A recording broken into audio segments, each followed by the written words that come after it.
Today we're asking the question, was Jimi Hendrix a genius? Was Jimi Hendrix born a genius?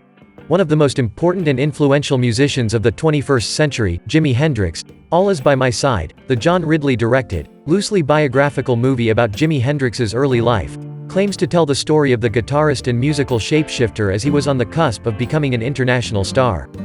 The film focuses on the 1966-67 years, when Hendrix came to London and was discovered by Britain's rock royalty, including Paul McCartney, Eric Clapton and Jeff Beck. Amid the endless retellings of this tale, there is a sense that Hendrix was a Halley's Comet of rock guitar, a once-in-a-lifetime game-changer who arrived fully formed in London, long before his groundbreaking 1967 debut album, Are You Experienced? To hear the history books tell it, that album's arrival was akin to tectonic plates shifting, the earth moving beneath a culture's feet. We are told that there's guitar before Hendrix, and there's guitar after Hendrix. Few rock instrumentalists get treated so reverently, and fewer still created their own aura and era so definitively for all time. It didn't hurt that Hendrix died in 1970, only 3 years after his arrival as a seemingly instant rock star. All this from a man who spoke softly and did not appear to be outwardly driven by what the music business had to offer. Yet on Voodoo Child, one of his most esteemed tracks, Hendrix channels some of the high-testosterone myth-making of one of his idols, Muddy Waters, when he declares, "Well, the night I was born, Lord, I swear the moon turned a fire red." I'm pretty sure the moon didn't turn a fire red on the 27th of November 1942, and it's certain Hendrix knew his mythical powers weren't created by cosmic events but by not-so-mythical virtues such as intense listening, astute taste and heavy roadwork.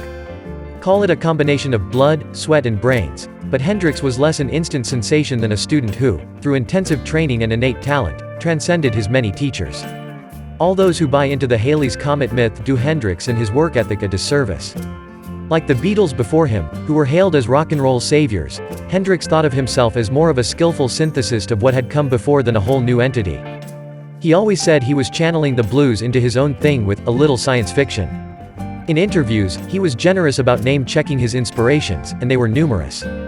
Just as the Beatles paid their dues playing countless hours on makeshift stages in Hamburg's red light district, years before they donned suits and shook hands with the Queen, Hendrix was working the hard scrabble, chitlin circuit, of Southern dives as a hired gun who wasn't given much room to show off lest he outshine the artists who were paying him.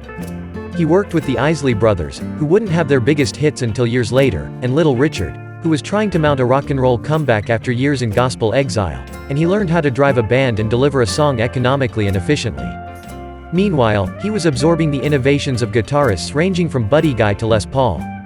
On the Isley's 1964 track Testify, Hendrix finds an opening for a 4-bar solo in which he pays tribute to a young Guy, the Chicago guitarist who was already messing with distortion and sustain in a way that didn't thrill his conservative bosses at Chess Records. Guy's performances were jaw-dropping in their intensity and showmanship, drawing on the stage presence of such legends as Lightnin' Hopkins and Chuck Berry, adding distortion and sustain while playing behind his back or even with his teeth. Clapton and Hendrix were among those taking notes. Both of their discographies are crammed with Guy quotes. Jeff Beck heard it as well, noting that Hendrix's brilliant Stone Free, the B-side of his first single, Hey Joe, fused Guy's violence with Paul's technical precision.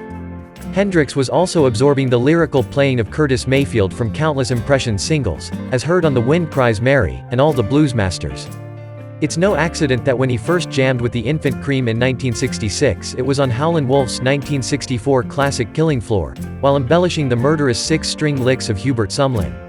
In sections of Foxy Lady, Hendrix sculpted feedback in a way that had been broached by guitarists such as Link Wray and Bo Diddley in the 50s, and taken a step beyond by the Yardbirds in the 60s. Purple Haze found Hendrix reimagining Bill Doggett's 1958 Hold It and Duane Eddy via Henry Mancini's Peter Gunn theme. He also was soaking up the free jazz of John Coltrane and Albert Ayler, as was apparent in the avant-garde wall of sound he built on I Don't Live Today. But the greatest lesson Hendrix picked up from his predecessors was more one of attitude than technique. In the hands of Guy or Bo Diddley, the guitar was a sound machine rather than an instrument with a prescribed vocabulary. Hendrix saw the possibilities outside the rule-book margins and, unlike Guy, found a band, manager and record company who let him wander into the wild fearlessly.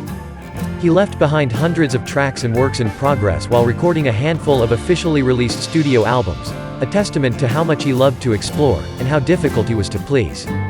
He tirelessly chased the sounds he heard in his head until his death, as if he knew that was the only way to create a myth worth remembering. So there we are, what do you think? I'll be back with the best content I can, just as soon as I can, but in the meantime, as always my friends, you take good care.